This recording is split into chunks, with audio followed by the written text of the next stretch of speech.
What's up, Vibe Ranters? Welcome to your first Wednesday of 2024. Pretty stoked about the vibe of this coming year. And I know there's a lot, especially in like the truther world, there's a lot of talk about like happy fake new year. Haha. Honestly, I'm a little tired of everything is fake, everything is wrong. And anyway, we have no answers, but it's fake and wrong. There is no beginning or end to a circle. So, we're just picking an arbitrary time. We call the I new love year. that. I love that. Yeah. I'm stoked to be here. I like the sound of 2024. I think that we got a lot of things to look forward to. Let's ring it in. I just got these new forks from the Biofield tuning store, and I'm really stoked about them. This is 417 and a 528, much higher quality than the forks I had at those frequencies before. We'll see how they turn out on the mic. I think if I get it close, you'll be able to hear it. So here's the 528. Get yourself some DNA repair.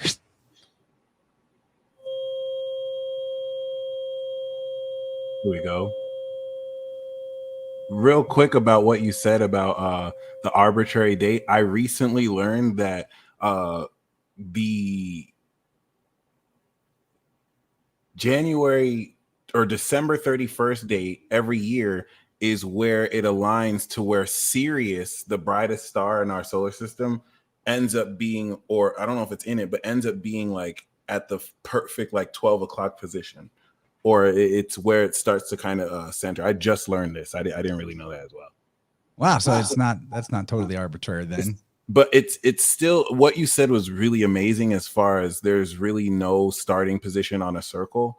And like that's what I also learned too. Like, even if they change the name of every month, as long as we have 12 months, the science will science.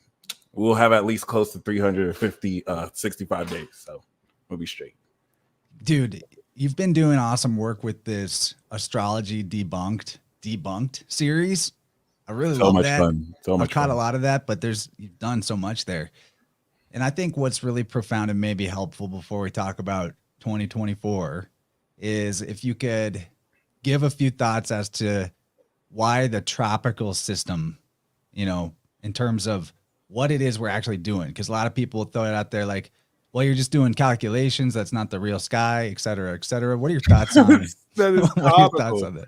And that's what I love. Like, you mentioned a lot of important things. Saturn is in Pisces, which is opposite Saturn and Virgo transits.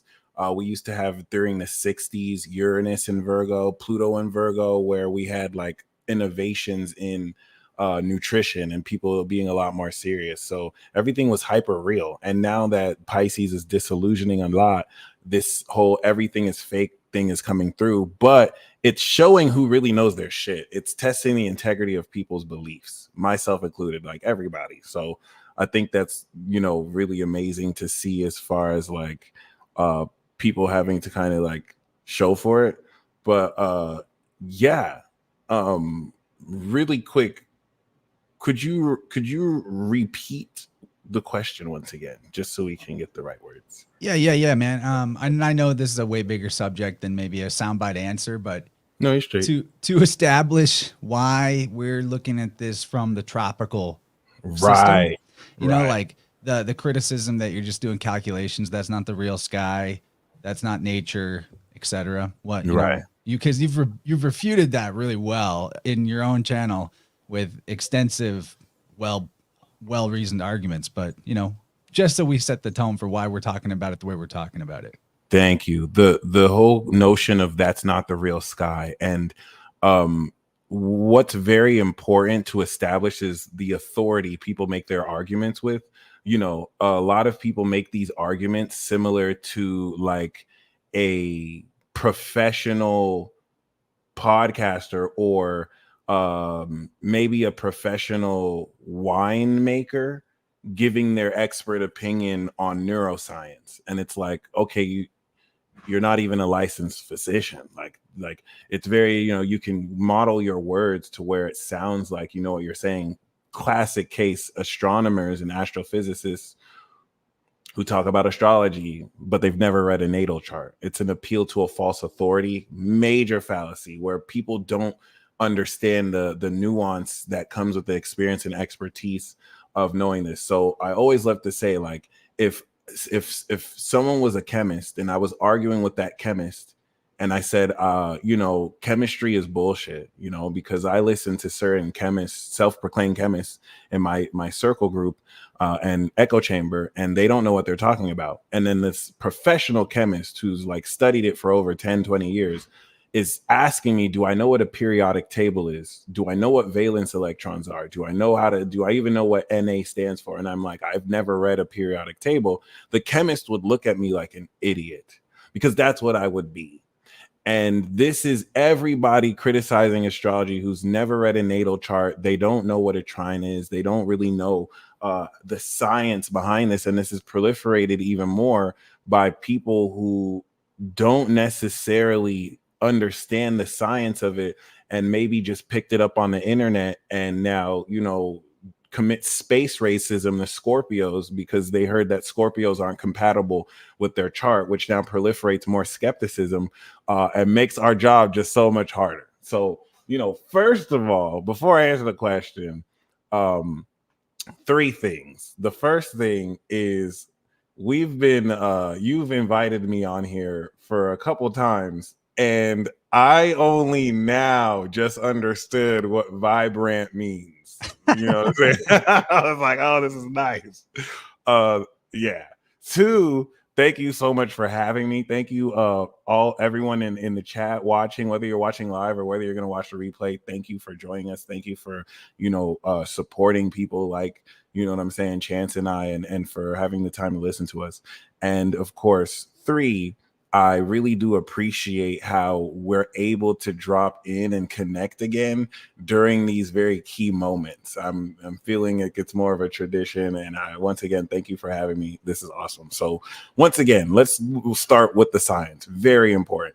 The whole notion that we're not doing the calculations on a real sky is so comical. This is where, when you break down the fallacies of where people emotionally back up these nonsense arguments, you realize it comes from a nonsense place.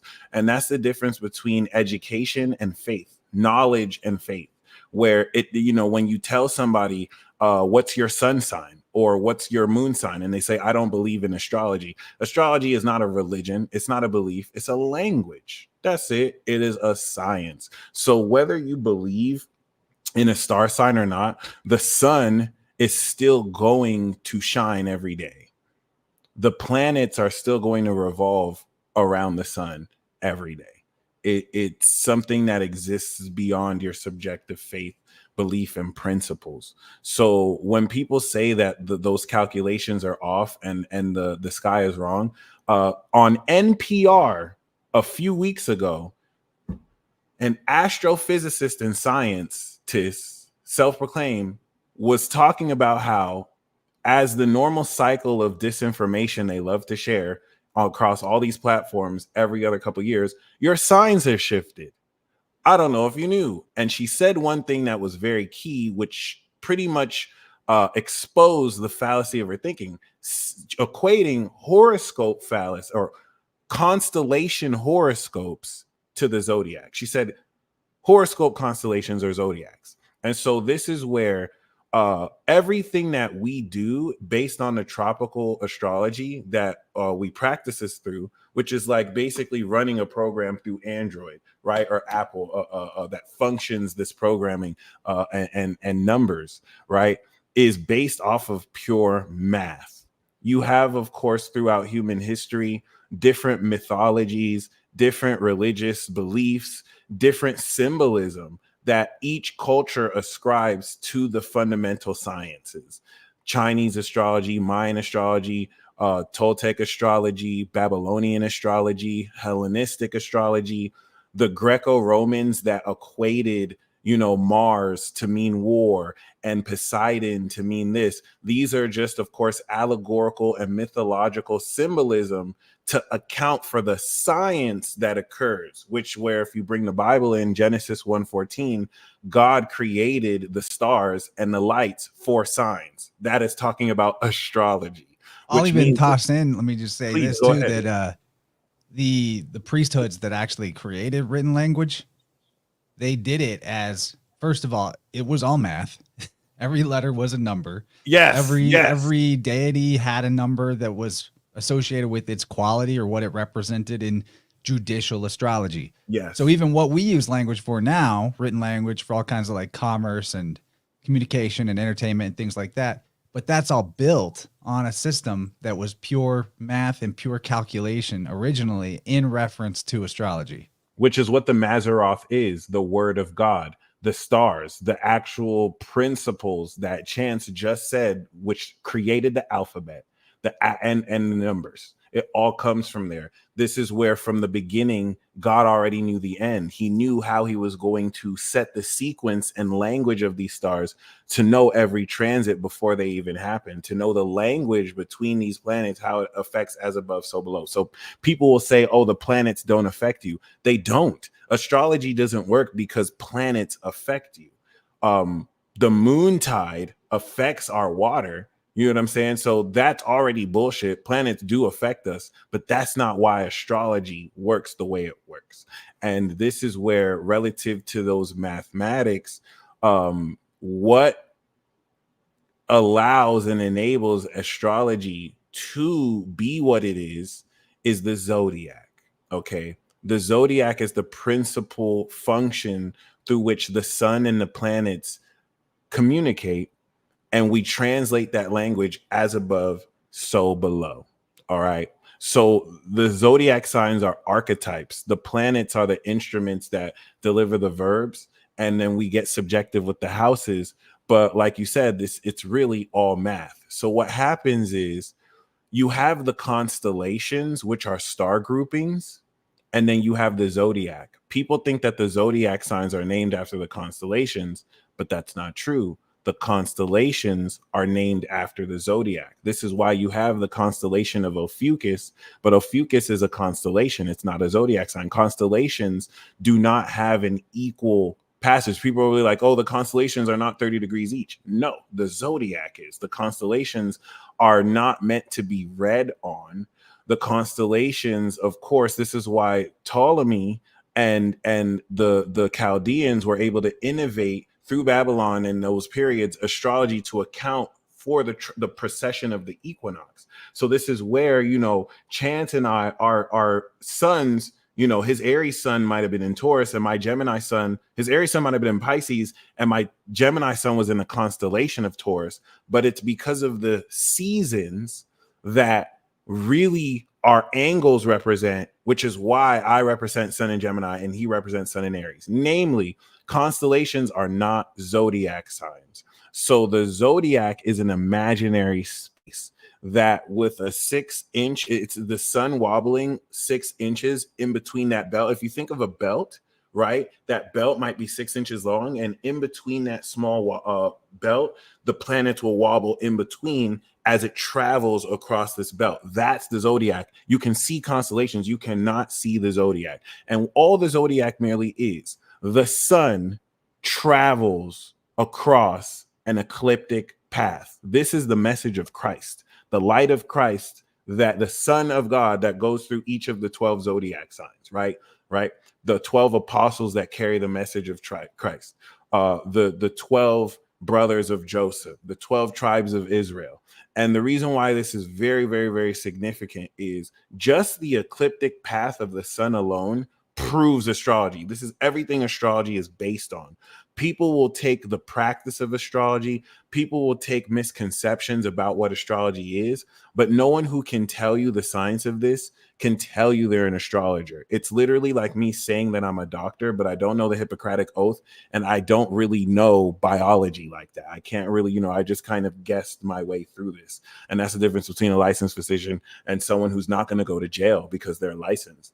But there's no licenses for astrology. So anyone can just basically say they're an astrologer or astrologess. I'm just joking. And then actually just kind of jump into this field. So basically, the ecliptic path of the sun, this is already very controversial because you have people who don't believe in space. You have people who don't believe that the sun actually travels. They believe that the sun exists within the Earth's atmosphere. And there are flat earther models of how the zodiac plays through. And I think for the record, I don't buy the the globe, outer The space, globe Earth, NASA right? thing. Yeah, I make no claims about what it is other than I can't see a curve and I can't calculate a curvature from vantage points that I'm able right. to get to. Exactly. So, and then, you know, liars lie. So I just assume it's opposite day with what we're told from media, but that, you know, is a dangerous position to be in for Oh uh, yeah. everything's fake. That's not always the case. But yeah, just so we're communicating clearly. I don't go Absolutely. with the globe thing, but Yeah.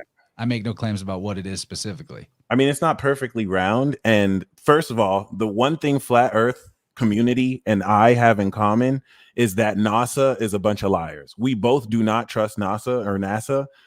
Fuck NASA. Actually, NASA is out here telling people, "Oh, your zodiac signs have shifted." You bitches do not have one actual astrologer in your crew. Why are you talking about astrology? So I don't trust NASA. I don't trust that the images NASA shows us are real. Of course, they might be Photoshop. I believe all that, but science will show you that because every time we have an eclipse, if the world was flat, then the moon would actually be half of the moon. We would not see, because the moon in between the earth and the sun, if the earth was flat, it would reflect a flat surface. We wouldn't see a whole round moon. So just that alone proves that the earth is somewhat rounded. If the moon is reflecting light, that's if it's not its own light source or something Right, different. exactly. But you can tell that it's not its own light source because based off of the angle that the sun reflects off of the moon, that already kind of accounts for it not being. But the whole thing about the moon, though, is that there's more possibility that the moon is an alien satellite that is kind of being controlled by some being to promote life on Earth. Everything about the moon is a mystery, only seeing one half of it. I wouldn't be surprised if it does have its own light source, actually. But there's a lot to suggest that in order to understand how astrology works, the whole concept of planets revolving around the sun and creating those cycles and orbits, it's important to really understand the significance of the sun traveling in a vacuum of space, because that really gives so much more credence to the slower motion of Pluto that functions at a much more irregular orbit, or slower orbit, versus Mercury that is the closest to the sun. So we do have, of course, these planets which function as organs of our consciousness. So if you think about your body has organs, and each of those organs carry out a function.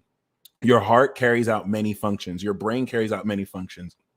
The planets are like that too. Mercury is going to represent your processing brain. The sun is going to be your awareness, that luminary. The moon is going to be your emotions, your soul. Venus is going to be your heart, what brings pleasure to you. Mars is going to be your private parts, what brings desire. And this is, of course, the body of God that everyone taps into through these gods or aliens. And it's very important for people to understand that what the ancients referred to as gods is not how we see gods today.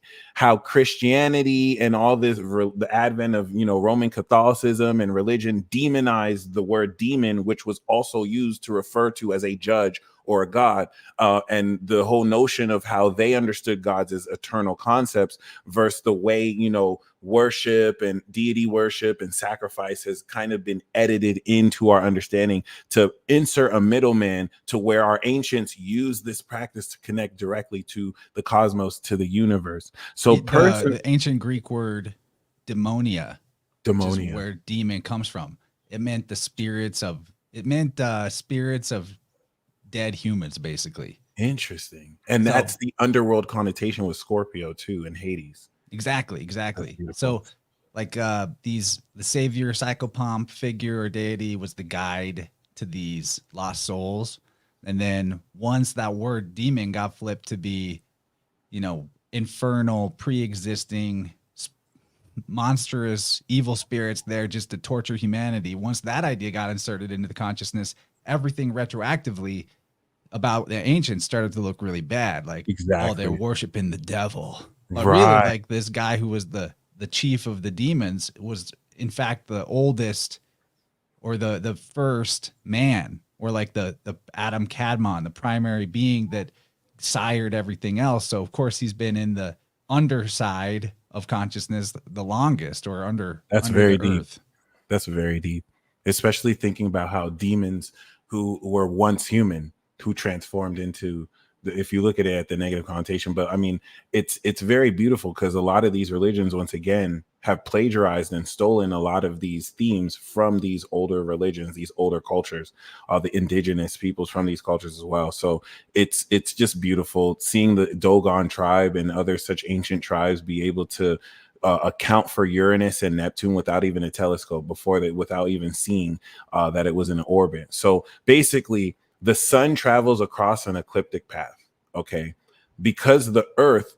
So this is when you look at heliocentric astrology, instead of a sun sign, you see the Earth sign, and the Earth is always going to be opposite. So right now, the sun is in Capricorn. The Earth would be Cancer if we looked at the sun's position heliocentrically. But of course, we don't do heliocentrism anymore, or rather, we don't do geocentrism anymore, because we used to believe, of course, the Earth. Well, not we, but geocentric followers used to believe that the Earth was the center of the universe. So, of course, we do the geocentric model of astrology, where, of course, that just shows you the Earth's perspective. But because the I Earth, actually think that makes more sense, though, spiritually speaking, the geocentric, just because we're talking about planets, we're talking about gods, we're talking about how this whole thing is a divine clockwork, right? That the planet's movements is the disposition of that moment in time. right, I mean, like the Hebrew word for planets means dispensers, dispensers, like yeah, giving them out, giving something out, like okay, giving you something. Anyway, my point being, like, I think all the ancient religion was, before it got grabbled and co-opted, was the attempt to discern what is the pattern, what's actually universal, right, what is there, what expresses through knowledge. It's kind of like the way that I would put it is like, and I think this might be a little bit still in existence with Taoism, or yeah, the knowledge path of yoga, of the four types of yoga, but essentially that in all expressions of human knowledge, there will be universal truths or truth that comes through, yep, because the truth is self-evident and can never not be present. The only yeah, thing that can happen is that your view of the truth can be obscured, or you can filter it out. But absolutely, the truth is always there in every inch, slice, big picture, small picture of the reality you ever look at. And that includes the expressions of human knowledge. So what I think the old religion would be collecting and observing as much knowledge as possible, sifting through it and looking for what can we derive out of this that is the same in all of it. And then that's the thing that's the universal, because it was present everywhere. But then as the whole, metaphor of the Tower of Babel goes down and we lose track of, we split up our languages, things like that, then it starts to look like there is no more universal thread. But yeah, that's why studying linguistics and philology is so important to me, along with symbolism, because when you do that, you can look at two stories, two mythoses, two deities from far different cultures, and you realize, oh, well, etymologically, their name is actually the same thing. It means the same thing. Or the symbolism of their story is actually representative of the same process. So they may look and sound like completely different things, but there's the universal, the monomyth. You can pull it out of there if you have certain keys and tools. I think that that's what the old religions were about. That, alongside with maybe part of that pattern that we're talking about, or that they were looking to find and pull out, was in what the Jungian psychology would call archetypes, but what we might also call gods. That there's something in this pattern that talks back. You no, know what I mean? absolutely, I love that, the talking back part. And I like that that's so very important to really honor what the ancients have brought us through these patterns that coincide with scientific discoveries even now, that I like to think we're catching up to them. And one of the most popular misconceptions is that in the old days they believed that the world was flat. And it's crazy because places like cultures that did not have any of the technology we had using math we're able to determine that this earth revolves around the sun and that this earth is also roundish, you know what I mean? Versus, you know, the whole misconception that it was popular to think that it was the other way, even though there were like ideas of geocentrism, and then the heliocentric model, which once again shows you based on the sun. But because the earth revolves around the sun, because the planets actually revolve and rotate around the sun, the intersection created between the Earth's celestial equator and then the sun's travel path of the ecliptic create the seasons, the Tropic of Cancer and the Tropic of Capricorn. Okay. So a lot of people like the Leo King has done like more heliocentric. It's always good to get fire signs like Leos to do heliocentric astrology, because you can get really good transits from there too, just looking at your earth sign. But basically, the intersection between the sun's ecliptic path and the earth's equator creates the Tropic of Cancer and the Tropic of Capricorn. That creates the 4 seasons. And that intersection creates that 360-degree band of the zodiac. This is why we have 12 months, because the 13-month calendars were based off of the 28-day lunar cycles that are created from the earth and the moon. And that's why they had to change that, because the 13-month calendar does apply. It's good if you have a 12-month and a 13-month, but that 13-month calendar adds a lot more than 365 days. And that now will spill over and create an inconsistent consistency of the actual travel path. So the sun and the moon are 30-day cycles that occur 12 times, which round up to about 360, give or take an extra 5 days every leap year to account for any extra day or any minus day.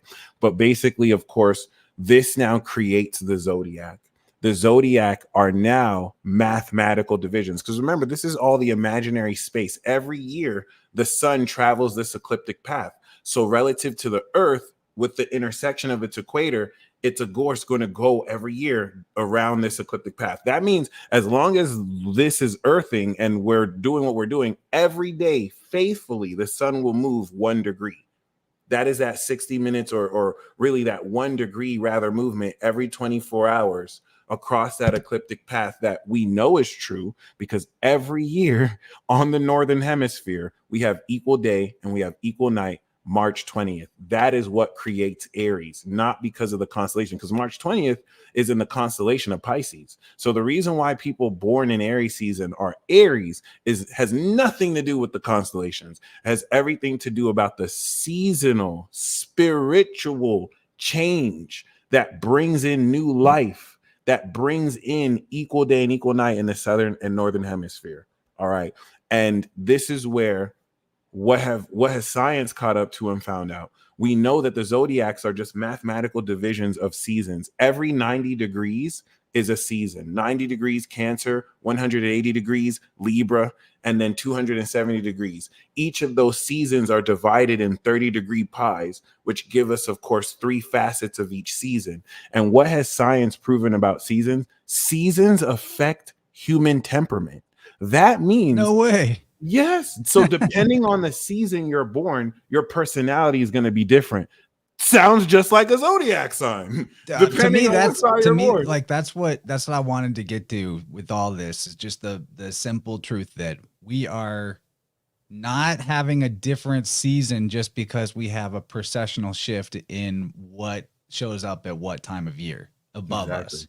So to me, that demonstrates that it's not the stars themselves having some influence on what expresses here on Earth per se, that they're just a story, that the stars were turned into a text to help us remember and retain this information.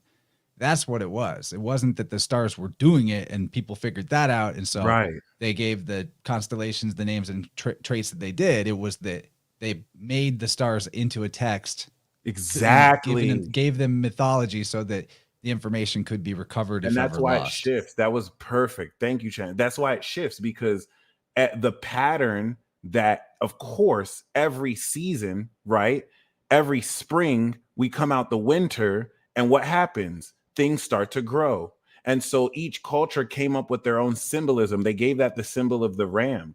All of these words that come through came through scientific patterns that, oh, this is what in our culture represents growth and spring. And that's what they put. And so it's not like those came first. The science came first, and then they created a text based off of that. And of course, in 3,000 years, the next generation will, of course, have different terms to call these same established patterns, but depending on what happens in 3,000 years, if that's even there. And that's where, as creators, the planets don't affect us. We affect the planets. Like, we take the coding of what's today and we can create with it. That's why you can't blame stuff on your zodiac sign. That's why you can't say, oh, the Mercury's retrograde. That's why this is occurring.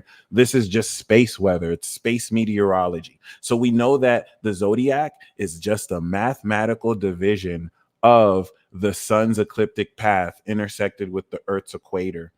And we know that the language between these mathematical divisions is what accounts for, of course, daylight. There's no demons in these mathematical divisions. You speak the language of this transit in everything you do.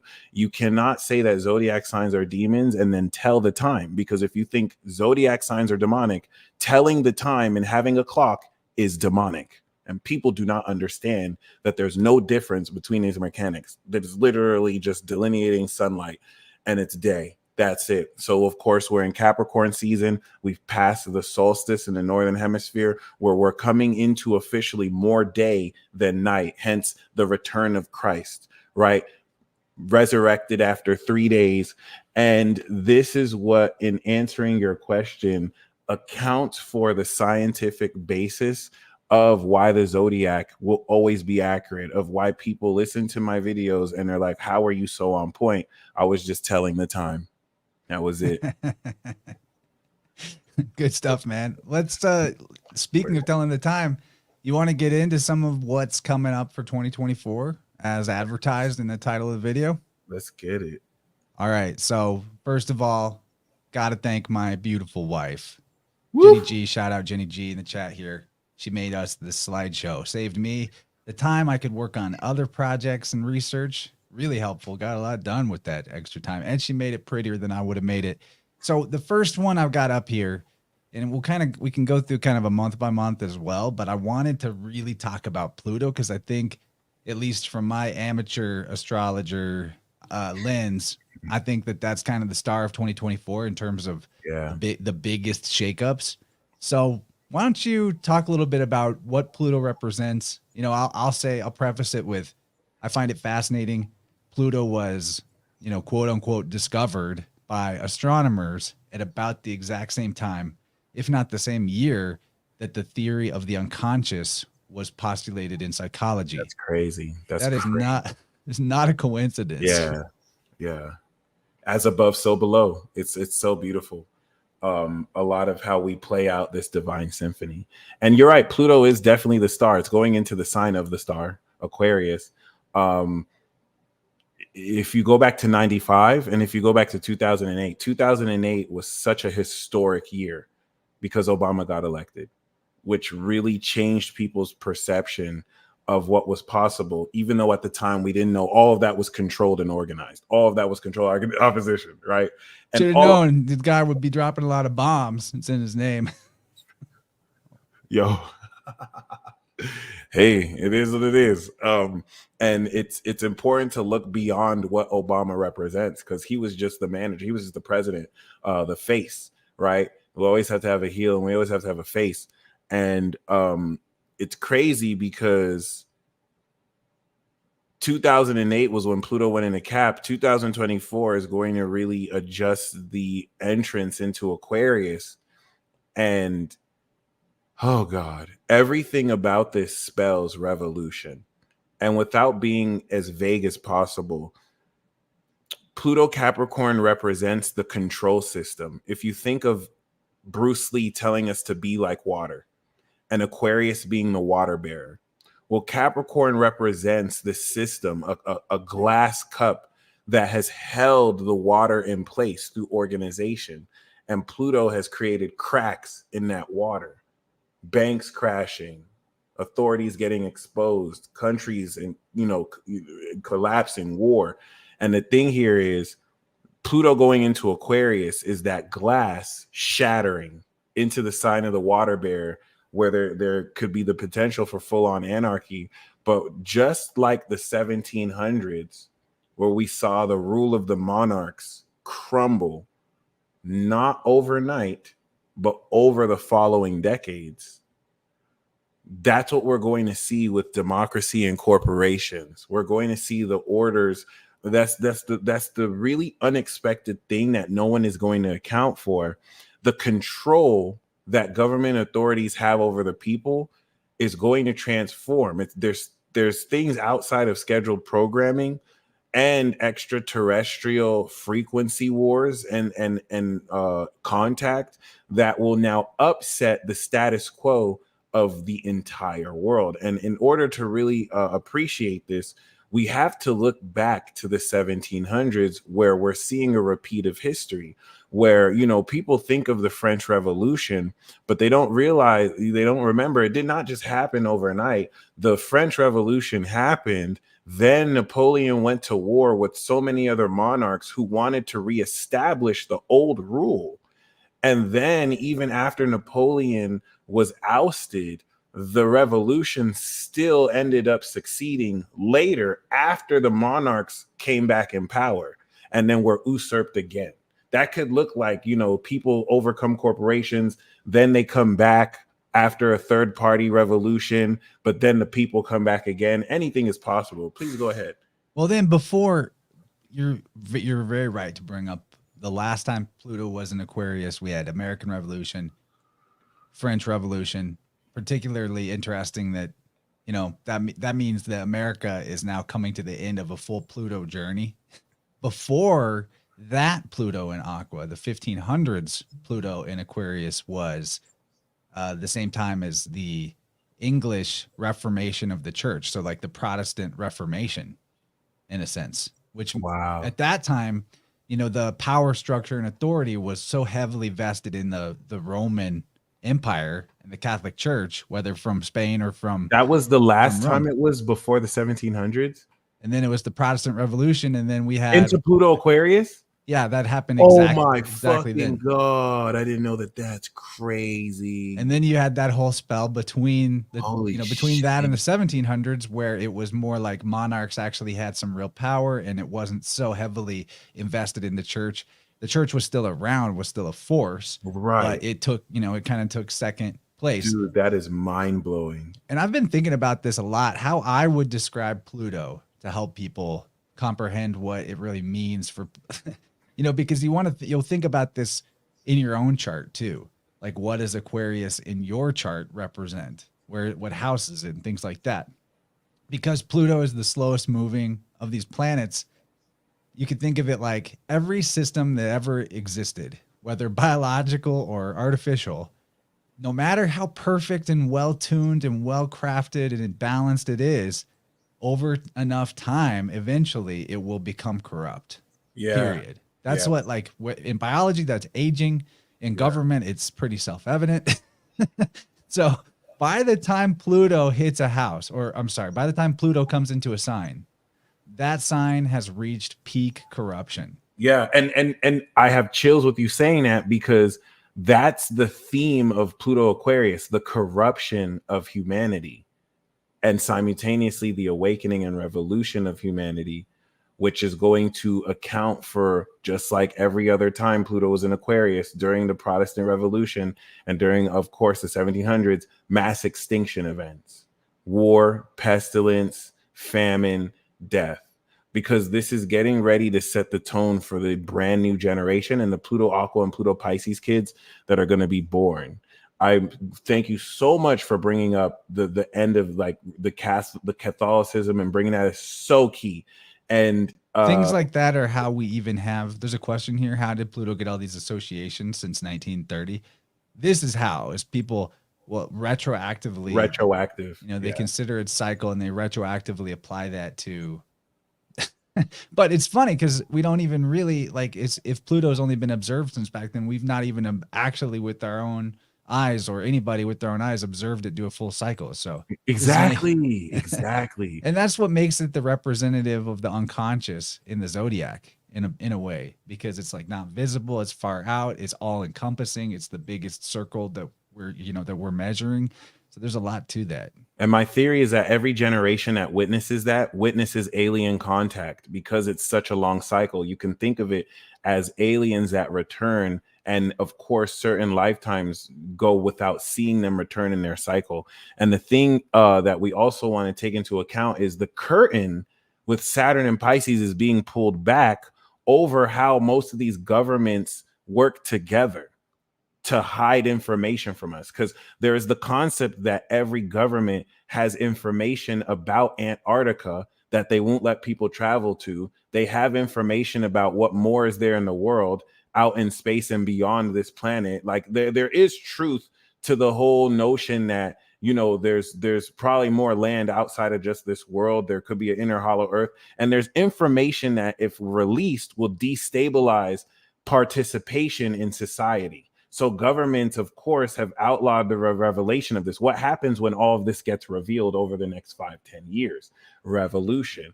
And I like that you brought up the theme of corruption, because this is going to, of course, try every human being as they come into a new level of sovereignty with the augmentation of technology.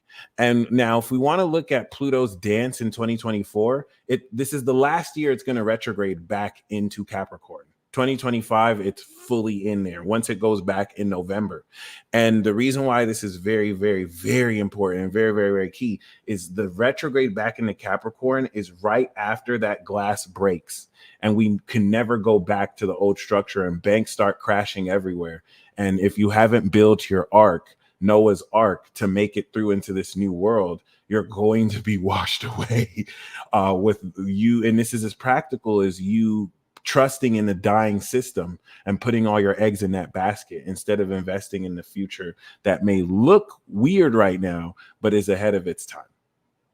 Or, in some sense, the practical future is actually old ways too, because it's returning to a place it's already been. So, Yeah. It's got to clean things up. Aquarius Oh, yeah. being related to our connectivity, our networks, the flow of information and energy across a vast system. That's one of the ways that you can comprehend what Aquarius represents. And so what has reached peak corruption as Pluto is approaching Aquarius is resource flow and distribution across the planet. It's very wasteful. It's very lopsided, where it's very poisonous.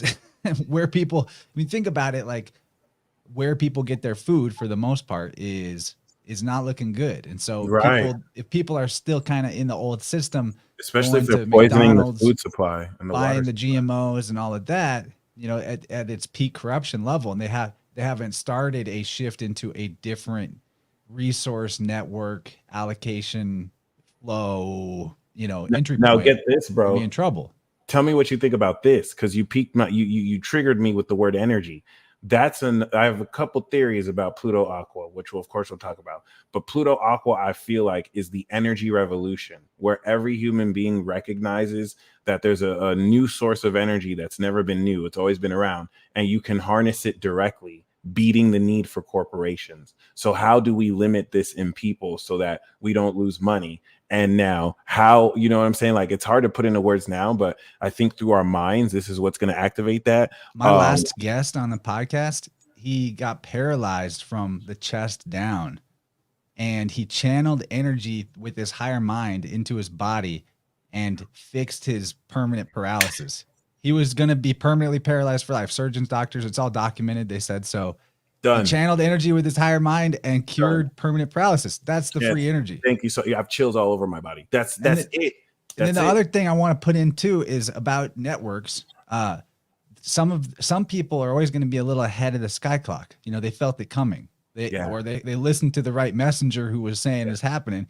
And I'll shout out to the bear community of the great Owen Benjamin.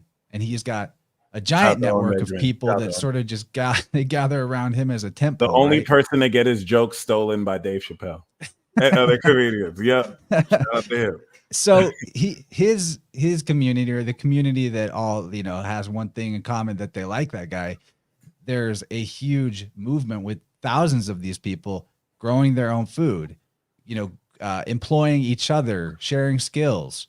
And this represents a network that's off the books, outside of the mainstream system, maybe even bartering at times. And that's what we should all be looking to enter into: new contracts and new networks where resources can be distributed outside of the old hierarchical structure, the old taxes, the old, regulations and things that poison the resources while they're in transit. And that's building the arc. That's Kurt had asked, could you make a video about us prepping the arc? And the Saturn retrograde in March of 2020, Saturn going in March 2023 was where you started to build your arc. The retrograde in September was where you put it together. You're done prepping it. So once we step into March, I will make a Saturn Pisces video about this arc journey and how to maintain that faith. And Chance, so September 2023. That's funny, because that's when the Bears had their national festival, like where they all come from around the country and meet in one spot and, strengthen the network. That social Virgo. That's a social sign too. I love that. Yeah, that was in September 23. So funny, like that fits the astrology. They met for real. Virgo is meeting socially for real. I love that. And not that it had to happen just then, but it's really good affinity. Yeah, man, like what you said was so crucial. What you said, I think, was one of the most important things that needed to be said, because that's a huge part of the arc. Uranus and Taurus, right? If you think of YouTube as how much of it's a mainstream source, that's like Aquarius. Then you take Rumble. Rumble is like a new independent platform. So people made fun of DJ Academics, a Taurus, for getting a check from Rumble to bring his streaming audience to Rumble, right? He still streams across platforms, but of course, Uranus Taurus, people were trying to act like, oh, he fell off, but those people are sowing the seeds for platforms that look small now, but in the long term are going to be the next Google. They're going to be the next YouTube. And that's that bridge and arc where you are outside of the system, connecting with this currency of a network, to which will be temporary and which will be attacked by these people who see what you're doing, going to establish this new promised land. And what's so sharp about this transition too is, like, Capricorn is the Highlander, like, I'm at the top, there can only be one, I'm the big daddy boss. And then Aquarius is like eclectic, spread out, distributed, multiple options instead of one option. So it'll go from, we'll probably see a big change over the next 20 years from there being like, there's just Google, there's just YouTube, there's just Facebook, etc., to like a myriad of options. And that's why President Trump is very key here too. You can time a lot of American events just by looking at his transits, which is really weird. Of course, you'll see it with the president, but it's really weird how that works with him. The Uranus and Gemini return is going to be precedence. The precedence. I love that. The Uranus and Gemini return in 2026 is going to be centered around his influence. This is where, like, people don't understand. Trump doesn't need to win the elections. He already won the 2020 ones, but like, he doesn't need to win the elections. This is why they're trying to arrest him. This is why they're trying to drop him from the ballot, because he's meant to lead America into its next revolution. Not as, like, I'm not saying he's a good guy. I'm not trying to say that, oh, he's the savior. I'm saying this is what the science says. Like, his influence, especially since Uranus is going to return into Gemini. That's that whole theme where stuff that is inspired from him, just like people were inspired by Tupac, will offshoot. And the reason why that's important is we might see the birth of a third party candidate win the election. I really think that might be the 2024 key. If Trump is not allowed to run, there's going to be some kind of revolution. If he wins, there will be a revolution. If he loses, there will be a civil war revolution. If he doesn't win or lose, like, that's what I'm trying to say. Like, a whole lot of what his influence is doing, and then also the opposite of what the Democrats are doing, is making way for third-party politics to take over. That is the major premise. I don't know for sure a third-party politician will win, but I feel like if there was ever a year they would, if not 2028, for sure 2024. But I see it even more likely that it just, or people don't vote. It falls off completely. Yeah. Rather than a third party. That'll be the true revolution. Nobody. That's the third party though. The third party will be that people voted for themselves and they just didn't vote in the system. Because it's also becoming more evident to more people that the vote is also giving of energy.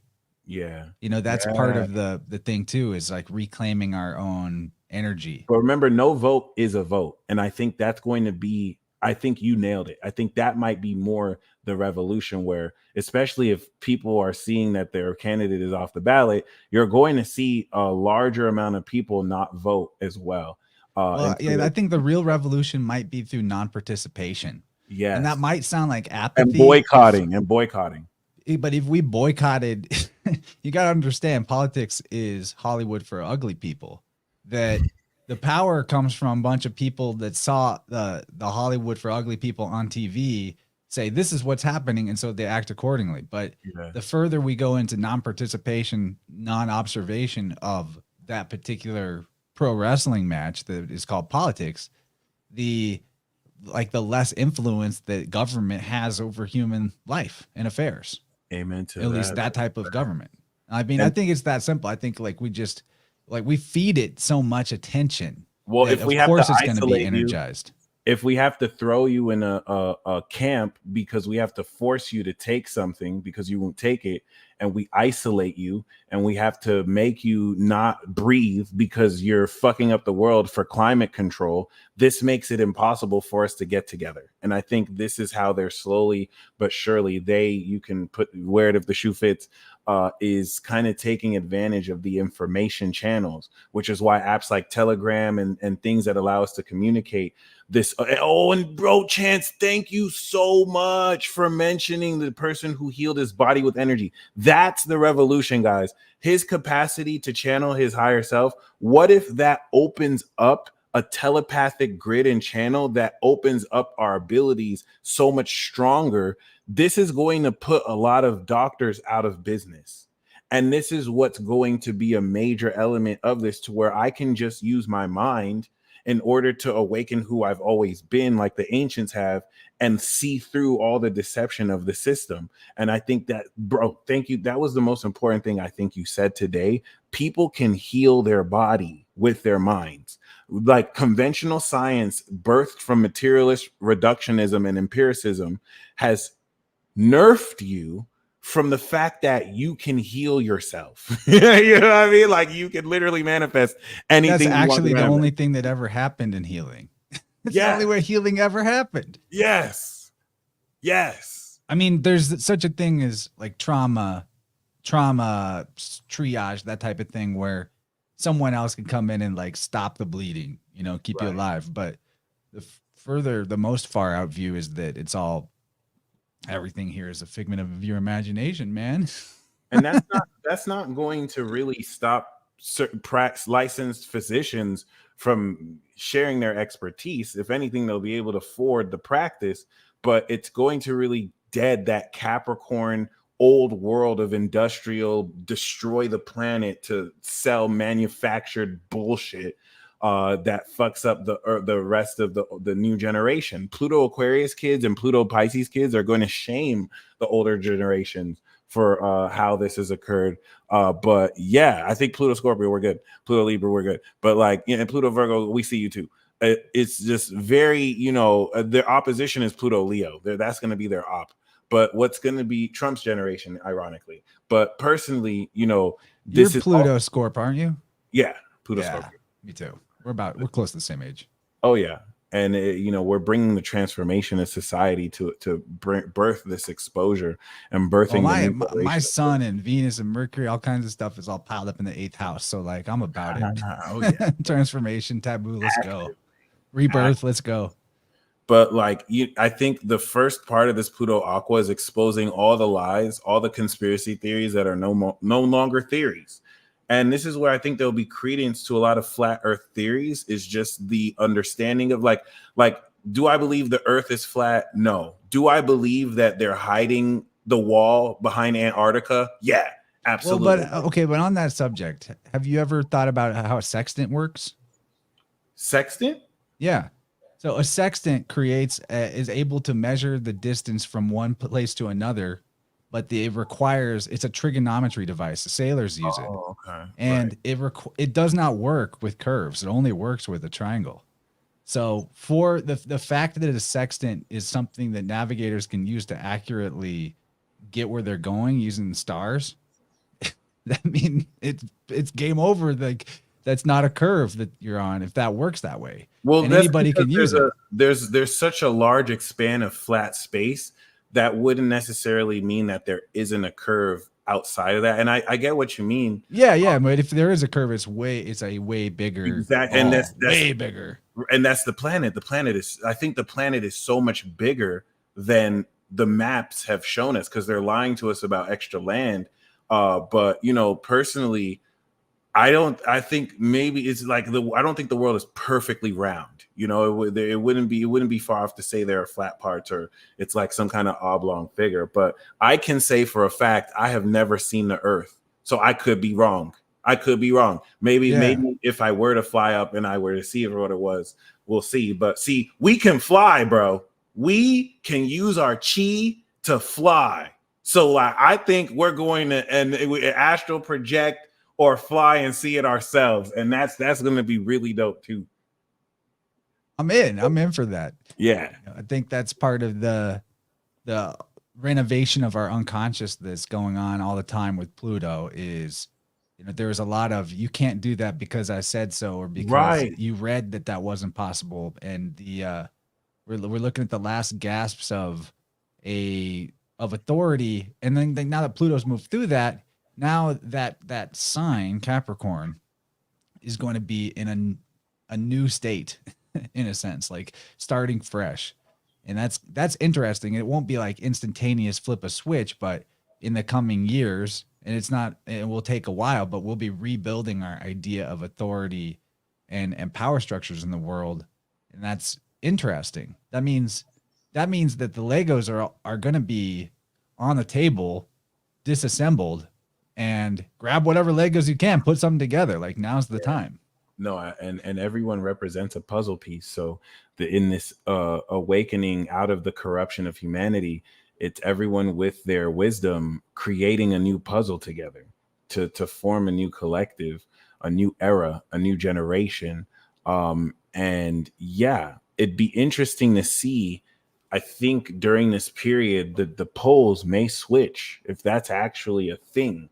So I think there'll be changes in our universe that change the way we even look at astrology, which now once again reminds us this is the end of the world as we know it. Every single concept we've used to known, it's over. And that's why we're the revolution. We got to take our experience, our wisdom, and our knowledge, and to really live our truth. And I think a lot of people can get very set back and feel like, oh, we've been cushioned by technology. We didn't necessarily know how to grow plants. Not everyone knows how to grow plants. A lot of people have been dependent on their store to source their food. And a lot of you can feel like, oh, you're not prepared for what's going to come if the internet has come through. But what has evolved human consciousness is the ability to adapt, adaptation. Every single one of you watching this, you have learned everything that you are destined to learn in your life for this moment right now. And should the internet stop working and everything that we've known to believe stop functioning, you will be able to adapt and apply everything you've learned moving forward, because knowledge is currency. So everything you don't know, you'll be able to meet someone who knows what you don't know, and you will know something they don't know. And this is where we're having to start from square one and build community. That's why I started a podcast all those years ago. I realized everybody knows something nobody else knows, or a perspective on it that nobody else has had, and that's valuable. And we all have that value, and some people give away that value. You know what I mean? And life has this tendency to bring what is needed to the Right. place where it's needed. I mean, look at that with plants and herbs, that Right. a tribe that has a certain ailment in their health, the plant that will heal that will grow That's right in their space. crazy. Like That's crazy. Yeah. people are all like, I got allergies, I got allergies. So many people complain about that in their yard, in everybody's yard. Dandelions all over the place. Dandelion tea is Right. great for allergies. It's Right. just always present. Like nature is designed that way to, like, that's what Aquarius actually is. In Yeah. a sense, it's the thing that transports what's needed where it's needed. And you see, like, that's why the water bear is the symbol of it, even though it's an air sign, Right. because it's representative of the water cycle on the planet, that, where it's dry, rain will come. And Like, water moves downhill, that, like, it has this flow to it that transfers and moves it around the planet so that it can be in the right place at the right time. I love how you said the plant that needs to grow will grow. That you're dropping a lot of gems, and I really appreciate that. And Jenny G had mentioned the genius of our natal charts. It's our personal angle, and it's very important because you chose the parents you're going to be born to. You have a south and north node. You chose exactly what gifts to come through, and sometimes society makes you forget. You can give your power away and forget that you have something of value. Nobody, like, depression is a demon that tries to get people to kill themselves. Nobody really willingly wants to kill themselves. I will always believe it's some external force, whether through your subconscious projections or depression. But like, you have something that everyone else needs. That's why you're here on this earth. That's literally why you're here. And you pick up so much stuff on the way. You're never, like, everyone, A Course in Miracles will tell you this, you're never meeting someone for no reason. You are never in the place you are at right now for no reason. All right. And I'm a bit of a nihilist, but I will still tell you that whether there's meaning or not, you're here right now for a reason. There is something that you can function, even if that function is to do nothing but just be. Right. So it's just very amazing to Well, a not way to only reframe that is to realize that you have value in being. being. Amen. Being is the value, not Yes. being Yes. Being there's is value. and so, like, to address your nihilism, maybe I have like refute it. positive nihilism though, like That's nothing matters. Yay! Like everything has meaning, but that still doesn't matter. That's just me being a dick. I get you. But because it's like, once you have everything together in one soup, it becomes nothing. So nothing matters, everything matters. It's like this paradox. It's like a They say. paradox, right? Yeah. Yeah, It's I like don't it's know where like it's going with infinity. that, but uh, I had something. But can we get into January? I think it's a Yeah, good let's do time it. in the stream to do that. Okay. So we're going to have some stuff on the screen for each month of some of the transits. I want to just let you talk about what you think these things are going to feel like. You don't have to address all of it, but Okay. screenshot away, people. This is, I'm sure, a helpful resource. Put it in your journal. So it's helpful to look at the year and seasons. If you like your favorite television show, every year is like 4 seasons. And by the way, astrology to me is a form of space racism that I want to innovate, because people practice like lame space racism, and I want to kind of teach people how to perform it way better. But Birthday racism. birthday racism, amen. Yes, one of the best kind ever. um let's look at, of course, every year has 4 seasons. So we can look at it as TV show seasons. Every year has the activation season, which is the start of the season in March. And then we have the integration season, which is summer. And then we have the breakthrough harvest season in the fall. And then we have the conclusion season in the winter. So 2024, we start off at the end of the old cycle that we started March of 2023. And now if we look at this year as a sitcom, if we look at the major trends of this year, we're going to see, of course, the Saturn Sun conjunction that's going to bring in the end of the world cycle and officially activate it. And we're going to see Jupiter move out of Taurus and go into Gemini. The last time Jupiter was in Gemini, we had zeitgeist and other sorts of conspiracy theories that we later found out were not theories. So Jupiter in Gemini is going to be the huge I told you so completion, which is going to bear another cycle of enlightened messages and truth. So one way to really look at January, 2023 brought us into this shift and transcendence. 2024 is going to be the actual change. And then 2025 is going to move us in that new direction of the new world order. So once you understand that 2024 is that transitionary change where it has to facilitate the end of everything and all the old concepts so that 2025 can move us into that new world order that we will now experience 2026, this is going to give you a whole lot of context in seeing how Pluto has that Kazemi with the sun in Aquarius, and everything about Aquarius is going to show us concepts and themes that as a generation we are seeing for the first time. This is not like 2018. This is not like 2008 where we were just coming into the beginnings of this being exposed. This is now at this extraterrestrial, supernatural Aquarian level. So January will represent the completion of the evolution that we sparked with this new Jupiter cycle since March of 2023.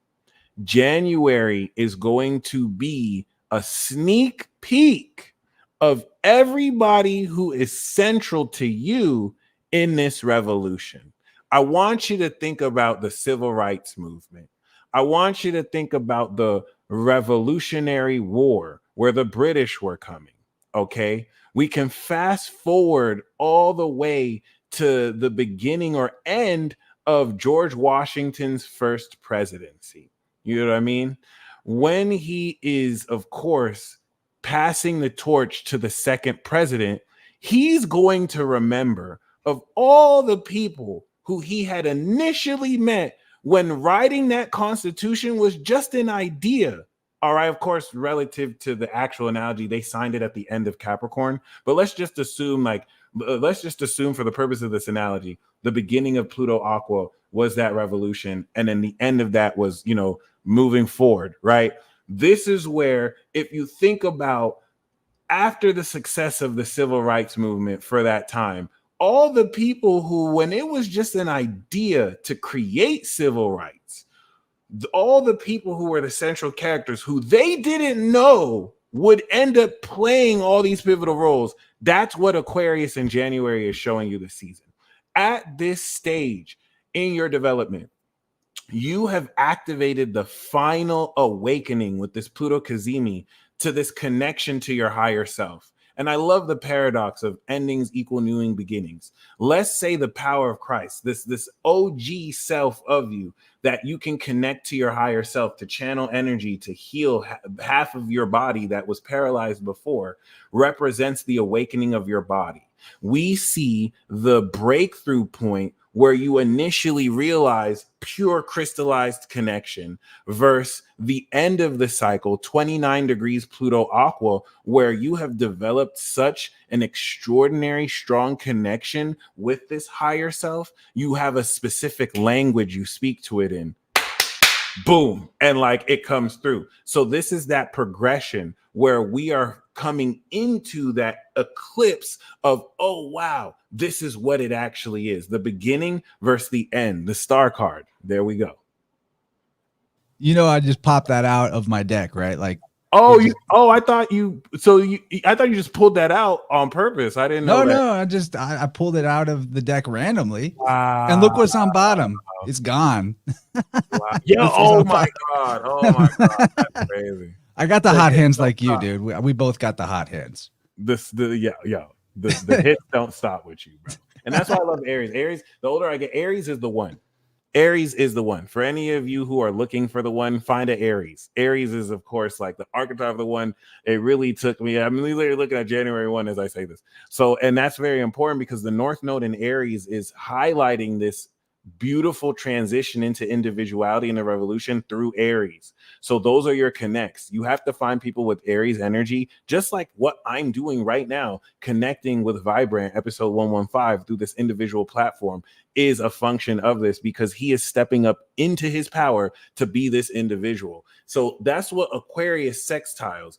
And Capricorn is going to have you self-realize the God power that will now connect you into Aquarius, so that you can connect with the team of people who you will bring this revolution into with. Obviously, you are vibrating at a frequency that will attract people who you're meant to move with and repel people who challenge that negatively or positively.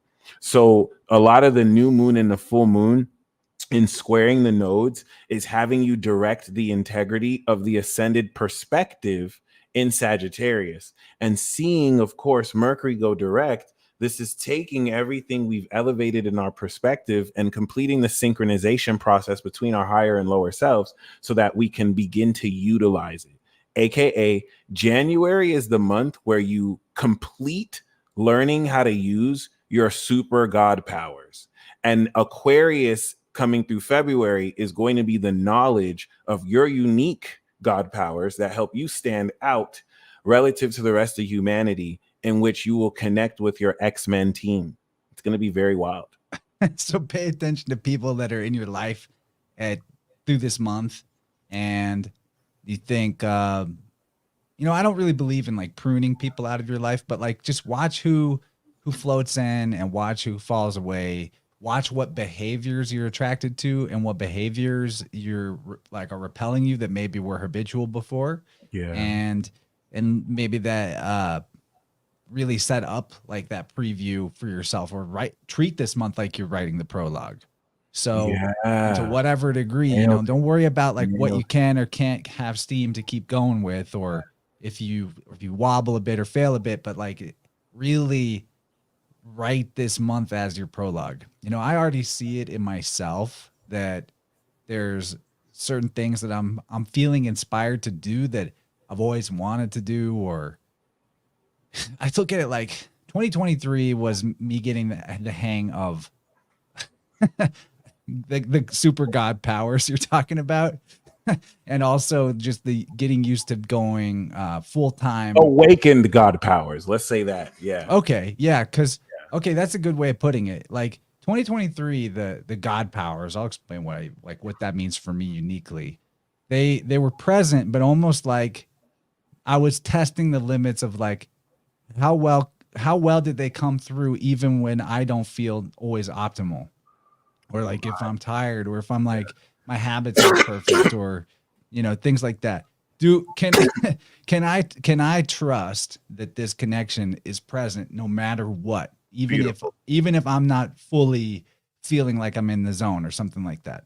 'Cause there's things about the year, my habits may have been good in some ways and slipped in other ways. But what I found out was that my abilities were present regardless of my state. And that like once I entered the flow and asked for the abilities to come through, they were there. And I would even be charged up in the moment that I was using them, even if my battery was low before. So, because I had like a lot of paranoia. Can I do what I do?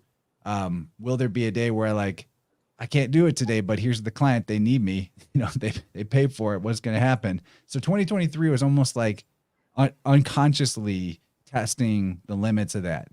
And finding out that it works no matter what. And so, and for your audience, because we're co-streaming to your platform, besides doing a podcast, I help people comb out the negative energy of their aura through using tuning forks and some other aspects to the method.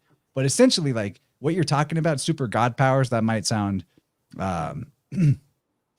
it might sound exaggerated or something to people that aren't your regular listeners or right. whatnot. But what I think you mean is that we each, once we pick up the mantle of whatever of the character that we're supposed to be while we're here, there's going to be something we find out that we can do that nobody taught us how to do. That you just can't do that. That's it. Bro, like you've been dropping the bombs and gems yourself, and every time you come through, you're just like taking it to the next level. Everything that you just said, Chance, is the theme of Saturn and Pisces. It's the faith boat ride on Noah's Ark. Because what's going to happen is you're going to be in a situation where communication is cut off from you, and you have nothing but your faith in yourself to go off on. Where, like, when you doesn't feel it works, you knowing it works, what Chance just described is the awakening of your God power since 2020. And the reason why I want to exaggerate it is because if you think about awakened God power as a concept, it's like a fantasy superhero concept. So just like Chance said, what if you actually awaken a physical, scientific, causality basis for which you can measure power that you were taught it was impossible to have, that you've had your whole life but just always said was a coincidence. And 2020 was the process from taking conscious incompetence, turning it into conscious or conscious incompetence, turning it into conscious competence. And now 2023 was unconscious competence.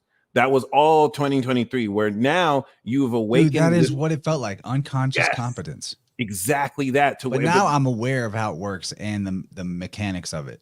Don't get to that part. No, that part right there. That part right there is once again the most important. And what you said before was so important, where you're like, even when I don't feel it works, I still know it works for me. You know what I'm saying? Like, just basically having faith in your own power, because there's so much external false narratives that take you out of your own power, that those who have faith in their God will do exploits.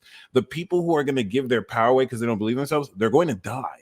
They're going to be led to the slaughter. Those of you who have nothing but your faith and your power to rely on, you've already shown that even if you don't know what's happening, your power still works. All right, it's still going to guide you and balance this out objectively as well. And if you're having a hard time where, like, it's not, I don't know if I can do it today.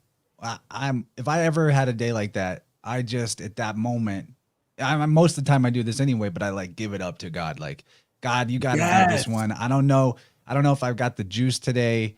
Can you make sure that this all goes like it should? And then those end up being like the biggest sessions. So it taught me through the unconscious competence, if you will, that taught me the lesson of, like, okay, regardless of how I feel going in, have the faith, ask for, the religious language is whatever, maybe come up with your own language to the sacred. But I like this phrase right here.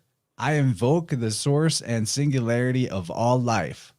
Just say that. Do you feel that? There's like a charge that you get up and down your spine. I invoke the source and singularity of all life. And that one sentence you said, when Jupiter goes into Gemini, we're going to take Chance's sentence, and you're going to have your own unique word that symbolizes for you. This is the creation of your new magic language, the intentional words. You're realizing now that it's not what you say that changes things. It's your intention. So I'm a first degree Jupiter Gemini, by the way. Oh, this is your return. Yeah. Congratulations, bro. This shit about to be lit. And I think that's the 11th house for you as a Leo rising. So this is just a lot of success and coming into that. Congratulations, man.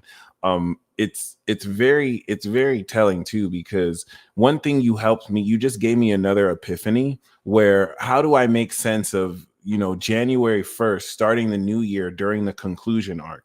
Like, imagine the beginning of the year happens imagine you watch a movie, and after the climax of the movie, which is Sagittarius season, then of course you have the end of the movie. Like, the movie never just ends at the climax. The Harry Potter doesn't beat Voldemort and the movie ends. You have the conclusion. What was the aftermath of that? Okay, this is how we resolve the conflict, right? So the aftermath is all have happily ever after. You have some kids in the next Pisces, family. literally the dream. Pisces, you know what I mean? So it's like you start the year off at the end of the movie. But what you help me see this as now is this is the prologue. Another way to see the conclusion arc is the prologue to, of course, the beginning in Aries.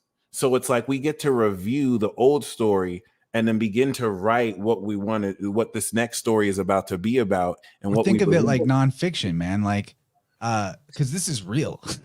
Yeah, This is real life, you know. yeah. Now, so in nonfiction, the prologue is the summary of what the work's going to be about. Oh, It's not, you know, this isn't fiction. We aren't ooh, playing in fiction anymore. We're evolving past. bars. We're like, part of what's happening here is we have learned to differentiate between what's real, like what's fiction and what's reality. In fact, that's an entire other rabbit hole, but that we get into all the time here. The Yeah, what was the corruption that Capricorn, you know, or structures or institutions was holding up all this time and has been all this time? It's the concept of the legal straw man, the legal fiction, the fakes, identifying with a fake self that only exists in two dimensionality on paper or in digital systems, and pretending that that's actually you. The yeah, name on your driver's license, yes. Mister Oh, Mister. you're Are you preaching. Mister Anderson or are you Neo? And You're like preaching. we're going into the real world. So in nonfiction, the prologue summarizes what the work is going to be about. So I think that's really like a good way to think about this frame of what you're describing in January. Pretty cool. And it's everything about the North Node in Aries. So the South Node in Leo is you're getting rid of that social expectation and you're diving into your individuality, because who you know you are now is not who you know who you thought you were before is not who you know you are now. And as we move past January, Chance said the most important thing that represents what January is going to have you move forward with. At this stage, you now know and are conscious of what your power is and at least the very basics of how it works. So February is going to pour on top of that advanced knowledge. This is the equivalent of knowing the type and model of your car, the vehicle of your body that you have awakened out the shop. Well, then you're going to put technology over that Tesla, or you're going to put technology over the car so that it can function electrically. And that electrical cosmic energy, the supernatural energy through Aquarius season coming into Pisces, is what's going to now take the understanding of this power and have you connect to literal aliens with it, advance your knowledge of what you've done, and prepare you more for fucking war, as you're going to do it in Aries. My bad. I thought you were going to mention something real quick. No, I'm stoked, laughing. Let's get into February. It's a longer February. There's a lot of stuff happening in So the lunar February. year begins in the 10th of February every year. I don't know if I don't know about the Lunar New Year being the same day every year. I don't think it's the same day every year. I think it has to do with like a new moon or the day after the new moon, but I could be wrong about that. I'm not not Because that not learned on that stuff. the year of the dragon. Yeah, I want to start teaching Chinese astrology after, because Chinese astrology is a whole nother level of accuracy that I totally slept on. So it's very symbolic. It's very symbolic that during Aquarius season, we're going to enter the year of the dragon, especially the wood dragon.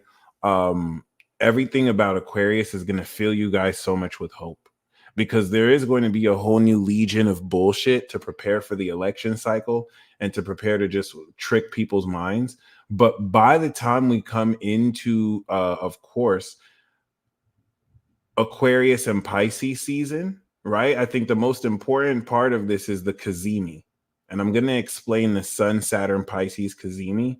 That is over 200 years in the making. When you think that the last time Saturn was in Pisces was 93, and the last time before that was like the 69. But the last time Neptune was in Pisces was around the Dred Scott decision, the 1800s. So this Sun Neptune conjunction over the next 2 years has not happened in over 180 years. And it's going to feel like it. So this is literally where I want you to think March of 2023 was like the end of the world bridging in. We had the Kazemi and Aquarius 2023. So what I want to give you an example of is an aquatic sea creature that we never really seen in human history, because the last time it was around, a whole different civilization was there, and it wreaked havoc and destroyed the civilization there. So March of 2023 was where the sea creature has finally surfaced from the depths of the ocean. And as it was going through Pisces, it started to look up on civilization and be like, oh, okay, so this is how much time has passed.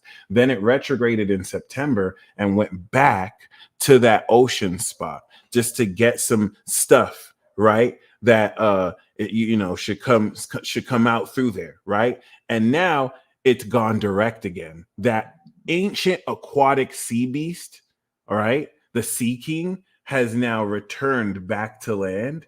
And once the sun conjuncts Pluto, now that Poseidon is back, this is where it's going to finally go into civilization.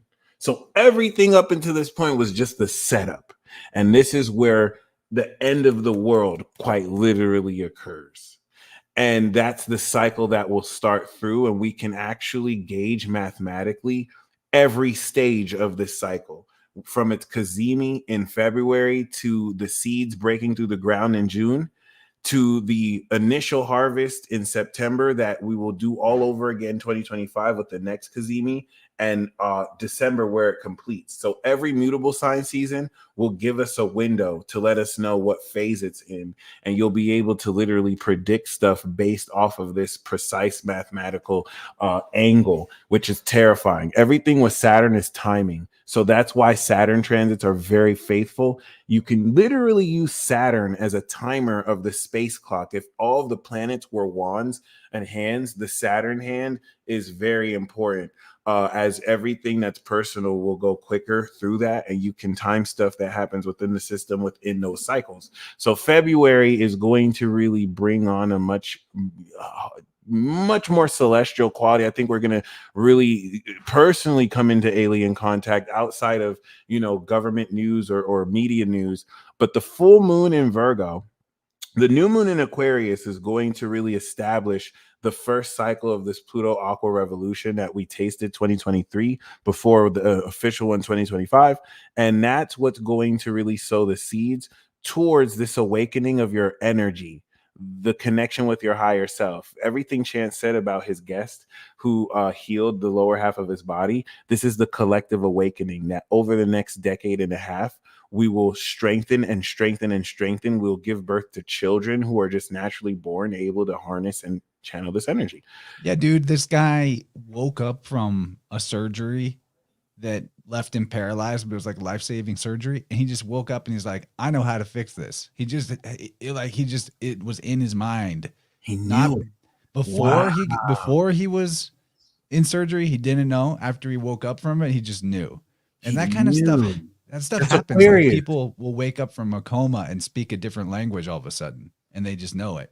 That kind of thing does happen, but people should check out that video. It doesn't have as many views as that story should get, because it's the last one on my channel. It's RJ Spina is his RJ name. Spina. So for people that are curious, go to Spine the Spina. most recent. Yeah, and his name is Spina. Right. Yo, you Spine. gave me chills again, because him just knowing that's how the Aquarius one is going to be. It's opening up that sense of knowledge celestially with your higher self. But because our brain doesn't process anything beyond the physical, we're not going to think, oh, it's my higher self, that's why I know. We're just going to be like, oh, I suddenly know. And we're going to be able to integrate that. And so, like, this is going to enable you to download a higher cycle of energy that your body was not ready to channel and was only channeling at like small quantities, but will and over the next year begin to unpack. Then we do it again, unpack, basically how we did with Capricorn. And so once again, the full moon in Virgo is going to complete analytical understanding of how the dream is starting to crystallize. Everything about the Sun, Pisces, Neptune, Kazemi is instituting the application of this awakening of energy to engineer, or should I say, imagineer reality warping. That is the collective application firmware update that everyone is going to be able to download. Pluto Aquarius is bringing an AI revolution, which will replace so much. And someone has created the technology to actually put a device on their head, and the device reads the synapses from their brain and moves for them. So we are doing everything with our mind. By the time Pluto ends out of Aquarius, maybe around the 2040s, we're able to do everything with just our minds. And that's like the external world getting uncorrupted in a way, because it's Pluto comes to clean out corruption. Because Or we can become cyborgs. Like, well, this is very variable. the false thing was that things were not under the control of our mind, or not influenced by our mind. Like, that's the truth. That was always the truth, but like, we needed to flush some filters that have obscured the truth that our mind has that much influence on reality. And I'm so glad you told me about the last Pluto cycle and how that came out of that led to the Protestantism, because I think the one, we see the theme of Pluto Aquarius is bringing new knowledge, where a huge theme of this out of the dark ages of Catholicism was the Enlightenment era, where we started to see science move to empirical. At the time it was needed, though, versus now where we're too empirical, and now we're taking that knowledge to move, I'm not going to say spiritual, but cosmically, metaphysically, because metaphysics is still physics, but we're going to be able to actually quantify a science of everything beyond that 1 degree of the electromagnetic spectrum that we can perceive. I think a resurgence of remote viewing, and that's where March is going to really push us into Pisces season and really kick in this brand new Sun Saturn cycle. This is where those of you who've built the ark, now the floodwaters have reached the final highest point. And the thing is, what gave me chills is, if you count the length of time that Noah was on the ark, it is the near exact same time that it will take Saturn to move through Pisces and finish the cycle. Okay. Give or take, a few days here and there. And this represents our faith journey. You have to understand, we're reading the book, we're reading the story, hundreds and hundreds of years after at least it was written, we can say. The perspective of Noah, which is that state of faith, everything about Noah is faith. You know what I'm saying? He had to believe to even get to this point. He did not know what the next step would look like. He is literally just in his boat that represents your imagination and belief, your faith with this connection through the end of everything you've ever known and ever have had this stability on, before civil war breaks out and destabilizes. Where the last time we had civil war, Uranus was in Gemini, Neptune was in Aries, and Neptune's going to go back in Aries 2025, and Uranus is going to enter Gemini 2026. So the stage is being set, right? Does it have to happen the way it happened back then? Is it going to be an ugly outcome? This could be great. It's very variable. It depends with the test. The collective Saturn Pisces test is karma. Can everyone collectively get together? Because the last 2 cycles with Pluto, people's failure to get together and resolve differences led into even more chaos through the world wars that we've had. You and I can read the writing on the wall. It doesn't look like people are ready to come together. So it looks like this is going to create more war and chaos. This is going to be a purge. Saturn and Pisces is the once in 30-year purge that nature does automatically through the sequence of people thinking that things happen physically when there are metaphysical sources and influences. So 2024 is going to be the beginning of the end of the world. And this is where we are moving on that Noah's Ark ride in faith, knowing that once we finish Mercury retrograde, and the Mercury transit is like the bird that we take out and it goes ahead of the sun, and then it lands, it gets a leaf to let us know the water has receded, and it comes back to the sun, and then it goes backwards. That's a way you could look at Mercury retrograde. Of course, in retrospect to the analogy, That why you got the dove as your like logo? You're the one that goes out and brings the olive leaf representing wisdom, divine I love. didn't. That's not why, but that's pretty much what I do. It might as well be why. Like, I didn't really have a reason for that, but I think that might have been the unconscious reason that was kind of there. Oh man, there's I've been on like a huge research kick the last couple of days from stuff I've been reading about the dove. You know, the whole one alternative Noah's Ark story is Jonah and the whale. Yeah, yeah. What people don't like, this is all in the same part of the sky of astrotheology wise. What people might not realize is that Yuna is the same word as Yoni, and it actually means dove. Both of those words mean dove. The Yoni and the dove are the same thing.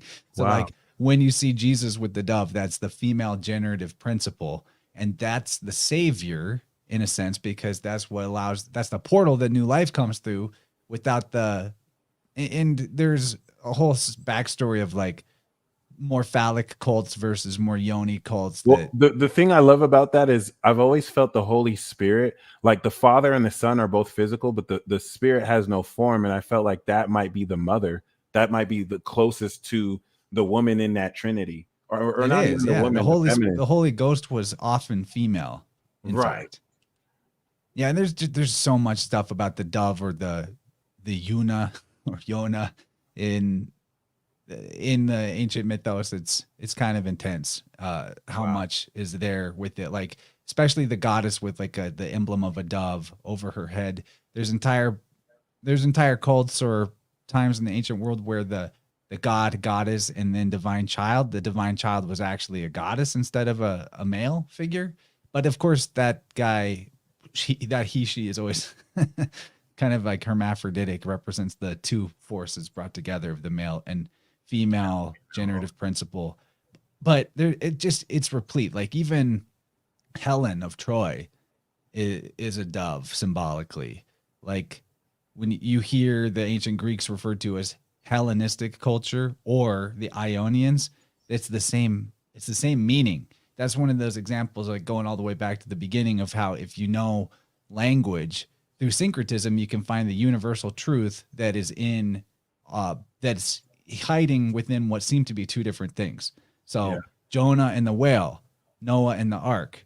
It's, well, what's the universal there is the dove representing a savior aspect, or a dove representing the meaning of we're saved, like or being saved. So anyway, I'm kind of taking this into tangents, but it's an interesting symbol. It's been on my mind. And it's also very, I think, revealing too, if you think, let's see, I would say even outside the symbols, the disillusionment effect that's kind of taking us out of the illusions that we've been kind of that have been force fed to us. And what I love about what you said too is that, you know, I've learned that nature really mirrors the spiritual, and in one clue to kind of learn about that God concept, God, you know, kind of being genderless, kind of having that masculine expression through the father, but the feminine through its nurturing of us, right? You cannot get an XX chromosome from an XY. I mean, I know there's so many different ways animals reproduce, but like for humans, an X chromosome, XY chromosome can never create an XX chromosome, but an XY chromosome comes from the mutation of an XX, which Allegedly. Allegedly. I don't know. I mean, I don't know that, so maybe though. Yeah, no, that's DNA science. That's if you the XX chromosomes, like the clit, the dick used to be a clit. this used to be like, if we didn't have if we stayed That's why men have nipples, one of the greatest mysteries of all time. right. Why do we have these vestigial nipples? So, it's something to be said of the quote unquote divine mother, or at least, just that principle. I don't even want to call it a feminine principle or the Eve gene, but just kind of being able to account for that. Because at the same time, at least the way things are now, an egg cannot give birth. Yes, the woman gives birth, but without sperm, she's not giving birth. Yod He Vav He is Eve too. Like, no way. So when you take Hebrew letters and put them into English letters, there's options. One letter doesn't just become one Hebrew letter doesn't become just one English letter. It could transliterate in multiple ways. So that Yod can be an I, the He can be an E, the Vav, we know that it can be a V or a U, and the other He could be E. So what I'm saying is Yod He Vav He could be IEVE, which is Yeve. And that's so the mother is the father in the ancient system. It's the same being. And it is that generative principle with both sides brought together. There's tons of other ways I could prove that, given time, but maybe we should move into April. Which is that Trinity, the mother, father, and the child, the mother and the father coming together to harness that God energy to create, That's the savior. Yeah, dude. The savior is the spark between the masculine and feminine. If mom and dad didn't have that attraction and get together and get it on, you wouldn't be here, which means humanity would not continue, which means life would end. So the savior, that's why the ancients also called this savior Eros, or the being that emerged from the cosmic egg. Fan is also called Eros, which is erotic love. The savior and erotic love are the same thing, which is what I think made everything got so weird when all of a sudden a church came in that was like, sex is bad. That totally inverts what the ancient system was. And I want to speak on that logic of it. I want to speak on that a little bit, because that is something that once again people may not really factor in. Like, there was a period of time where ancient texts were edited by people in that era who would read it and be like, this is not Christian enough. We need to take this scene of sex away, which now makes you think, well, what did they originally think about it? And so that's why I love what you said about eros and erotic sex, and really just like that, the nature of it all. And that brings in Gnosticism and other such kind of things. But the thing that we want to kind of make clear for January, February, or March, right, is this: with the Cazimi of Saturn and Neptune, bring in the last and final disillusionment.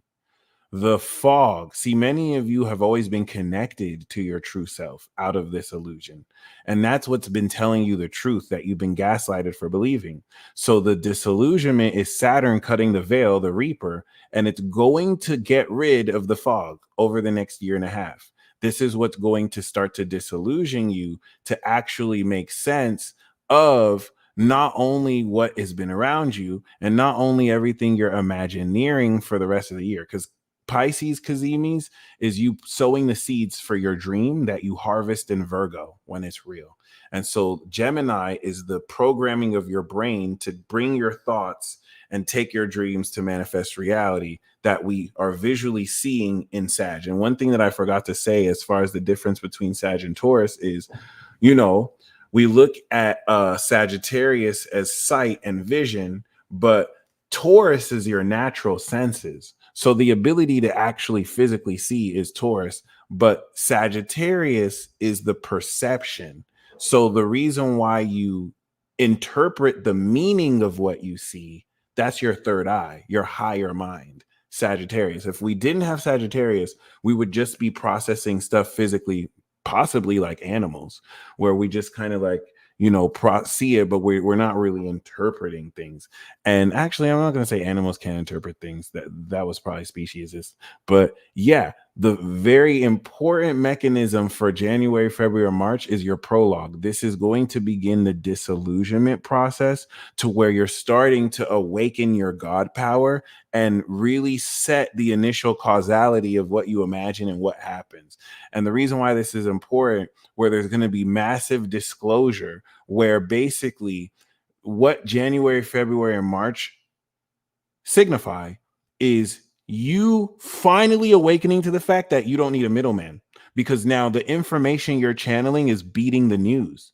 You're directly connecting with these aliens that the government is trying to tell you exist, and you're starting to manifest real evidence that by September of 2024 and September of 2025 will be crystallized to where you will have receipts that you can write a book about. Like, this is my evidence. All right. This is very important. I've been running into aliens, but they're people's ancestors that are dead.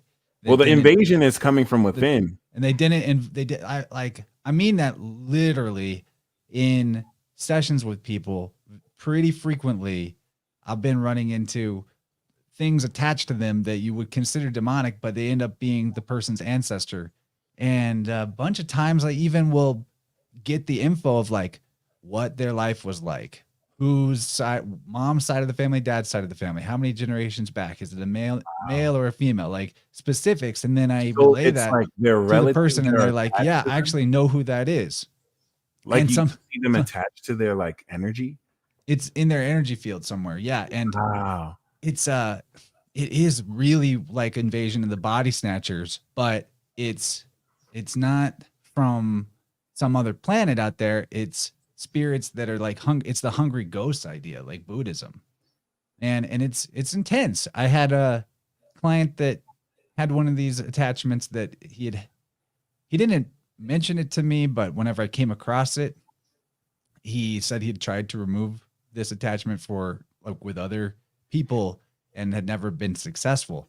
And when we did, and this is what we have to realize, like in the macrocosm, because I'm talking microcosm, this is one person's life, but this is what's going, and this guy's an aqua sun, right? And this just happened. So in the microcosm, it's this one guy, but in what it tells me about the macrocosm is when we remove this old dead thing that's been puppeting humanity or puppeting our networks and systems, this art, because dead and artificial or dead and fiction, they have the same meaning legally. So I'm talking about like the false identity. Right. The straw man. Like demonic influence or demonic possession is, it works through creating a false identity. You believe that identity is who you are, and then you act accordingly in ways that are self-destructive.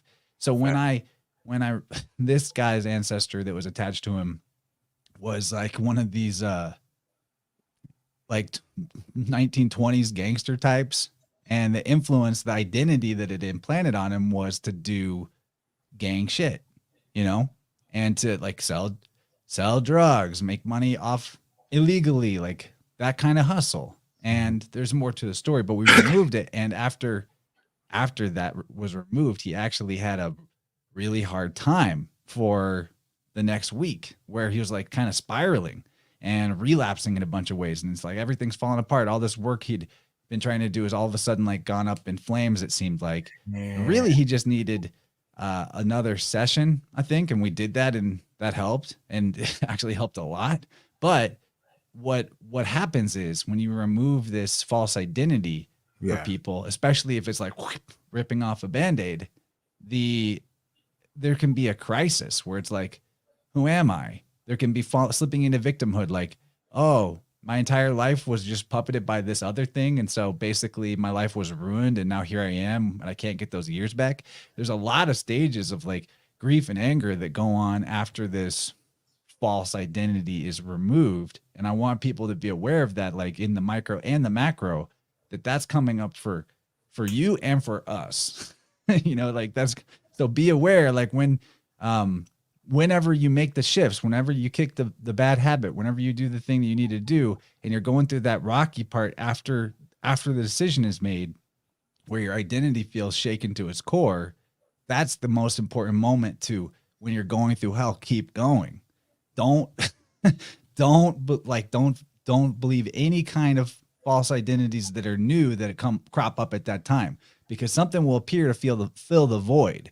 It will tell you you've been victimized. It'll tell you you deserve, what you get, or you're never going to be better than what you are. So just keep doing some, or like bring back some bad habit. My point Yeah. is, you remove the false identity that was wrong and harmful before, there will be like waves of of uncertainty and doubt for a while until you get on track with like who you really are. That might take a bit. There might be some wobble. I want people to be aware that that's going to be our collective and our individual.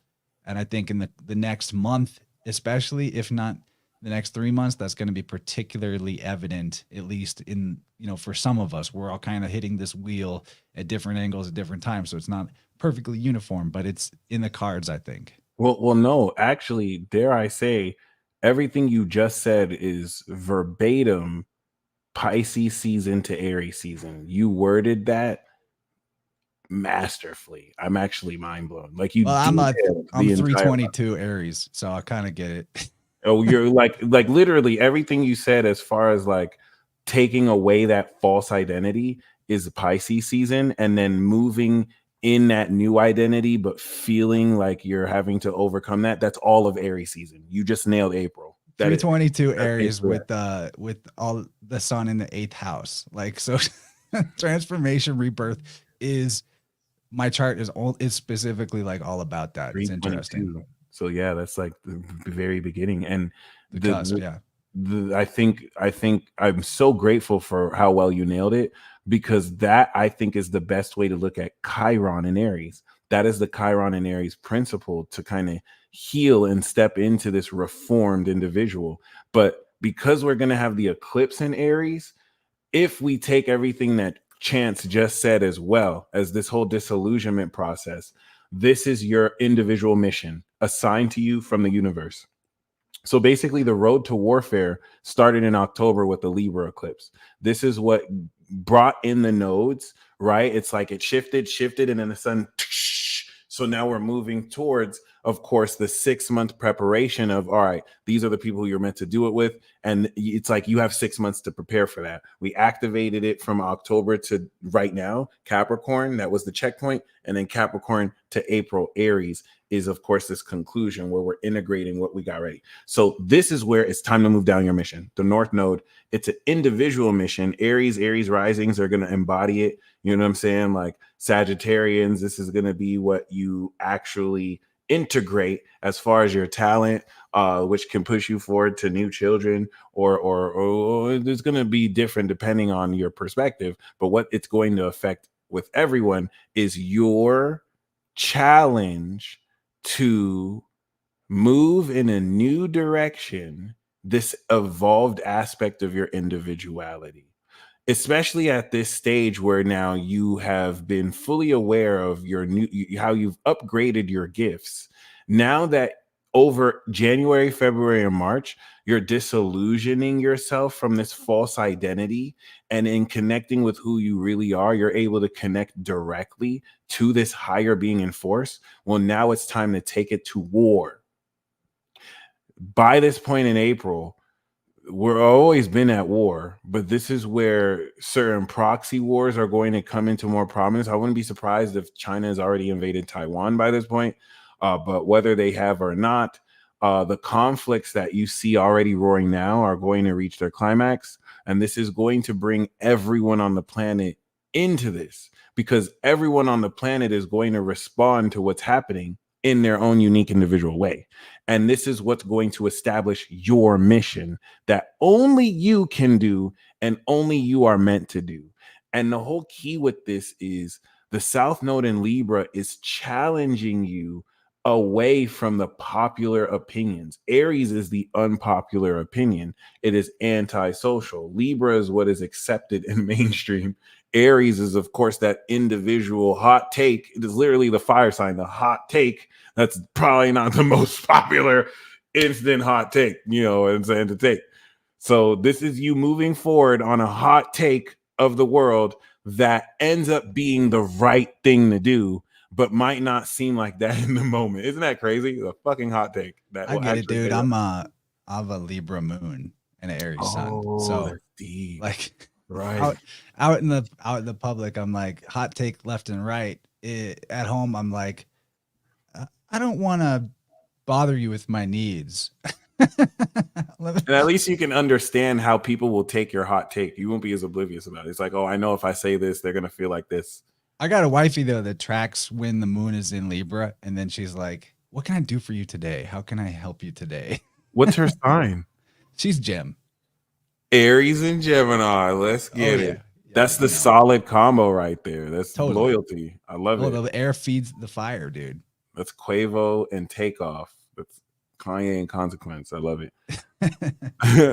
That's Logan Paul and of course, or Prime. That's Prime right there. From Very Logan. cool. Aries, So Logan we're coming Paul. up to the 2 hour mark. I just want to show people the path of this total solar eclipse. I feel like we'll have to cover it more as it comes closer, because the last one that went on this, like, that makes an X with this, I think. What was it in 2017? Is that right? Came across about this same exact area. Because it's gonna hit totality is gonna hit close to where I'm at. And Wow. anyway, last time I was there for, I think it's 2017. I was there for the eclipse in totality in my area at this music festival. And long story short, everybody else around me was putting on the eclipse glasses, and I ripped a DMT pipe. No looked way. at the No eclipse. way. And this is the weirdest thing, because I've done it before. I know what happens when you do it. I know how to inhale it properly, etc. It's been a long time since I've done it. I've stepped Was it away through like from a vape psychedelics. or a pipe, you said? It was on a pipe. Okay, cool. But anyway, I did that, and then I looked at the eclipse and nothing happened. Nothing changed. It was like in the moment that the totality of the eclipse was occurring, whatever energies the DMT creates were already present. Like it was already fully saturated. It was interesting. Then I saw a chemtrail plane fly across the path of the eclipse right at the moment that the disk uncovered and the first peak of light comes through. A plane with pink clouds coming out the back of it intersected at that point of light right when it emerged, and nobody fucking saw it, because with the eclipse glasses on, they couldn't see anything other than the light of the disc. So it was interesting. Only one other guy saw the plane, who also didn't wear the glasses. So you I have to found. be in that location to see the solar eclipse? This is the path across the states where you'll be able to see the totality of the eclipse. Oh, Yeah. nice. Okay, that's awesome. Yeah. So I'm looking forward to that. I'm sure we'll have to talk about it more. And maybe later down the road, we can get into more 2024 astrology forecast with, because going past April, Yeah. for time, we're there. But for B, like, that's a lot of info to hit people with. And I It think is. maybe we should let it play out And and then maybe come back to it. A lot will be determined just from January to April. So that's a really good place to start, like you just said. Yeah, but in my Telegram chat, I will put here's a list of the retrogrades if you want to screenshot it. I will put a PDF of this that my lovely Jennifer put together for us, so that we can all have access to a quick reference of, like, okay, what's coming up this month, at least what she and I thought were major things. There's obviously a lot more going on the sky clock than just what we fit into one slide per month, but some of these highlights could be helpful. And then it'll be apocalypse summer. Zombies, vampires, and aliens. Somebody was asking how they can get in touch with me for a session. So just to flesh that out, the process I do is called Biofield tuning. I find the disturbances in your aura. That's the superpower we were alluding to. I literally can feel when I get there. I can do it remotely. I set up a table that's got crystals and candles representative of all your parts of your body. I treat that like that's your physical body in the room. The forks respond just like you're there. And then I've got videos about that too. Go check out Vibe Rant episode 111 if you want to know more about the process, people out there. I gave a kind of a full teaching presentation about your biofield, what stuck energy at different levels of the body means, what it means when, like, what does it mean when your right hip is having a problem? What about your left shoulder? Like, what are the emotional, mental components to every part of your overall field? And I presented all that in depth, but if you want to just work with me directly so that we can deprogram you, it's not just about me finding when or like how you were traumatized or whatever.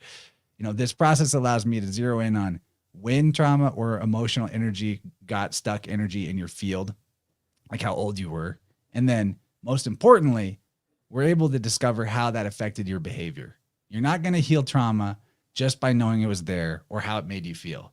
You got to understand how it influenced your behavior and gave you a sense of identity that took away your free will or potential.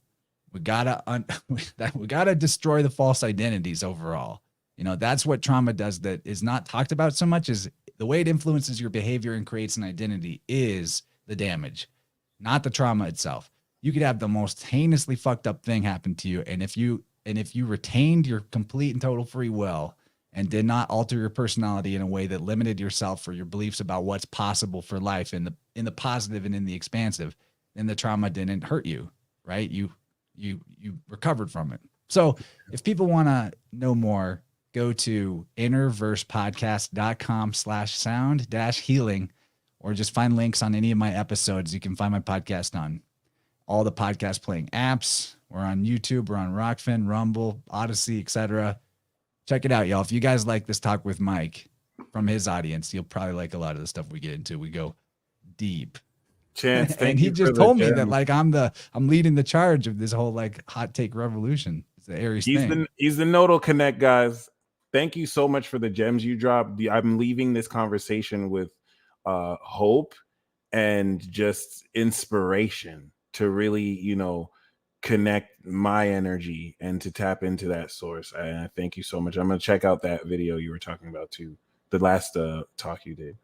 Oh yeah. That's a good one. Yeah. Dude literally healed permanent paralysis by channeling energy from his crown chakra. It's awesome.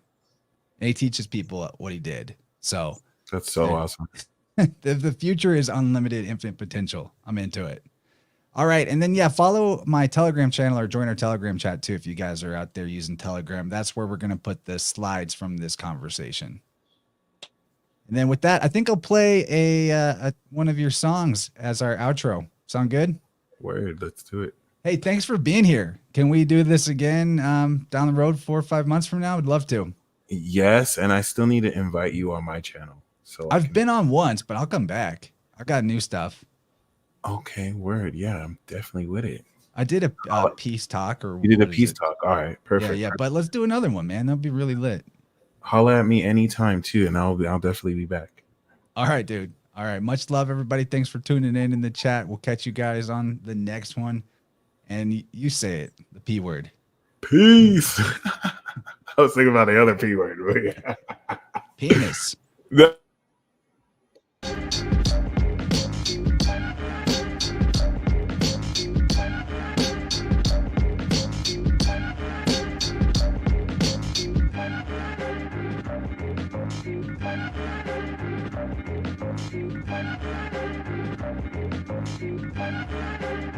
Look, BBC line, the UCNN line, the UCIA, and the NSA still spying on you. Ain't nothing changed from the days they lynch niggas. LeBron James called Karen a bitch, he's still a nigga. And that's a long way from Emmett Till. But they killing, stealing, dealing niggas still. First they rigged the vote, then they rigged the trial. Kicked Trump out, then you elected a pedophile. And Kamala Harris is the devil. Lot more niggas up than the beach got pebbles. Why Edward Snowden a flight risk? Why Will Smith on that flight list? The day I wrote part 1, almost lost my life. Walked out that car crash like shit, that's life. Ain't nobody like this on the mic. And the world still ain't shit like Tom Hanks a pedophile, Weinstein a pedophile, Epstein still alive, the media still telling lies. And it's like, what's the value of telling the truth when it's censored and blocked even when you show the proof? They tell me I'm a theorist and I'm like, so I'd rather be a theorist than a sheep like, yo. My mind critically thinking, your mind critically drinking the Kool-Aid. I'm too paid, you fake toupee. Can't nobody fuck with me. COVID-19, it's the 2020 Tuskegee. Meg never snitched on Tory. Tory never shot Meg. End of story. 6ix9ine snitched in the year of the rat. They sacrificed Kobe, now you're all wearing masks. Look at how they jipping you. First they make the virus, then they put them chips in you. It's like they think we scared to tell the truth. Yeah. Rest in peace, Isaac Cappy.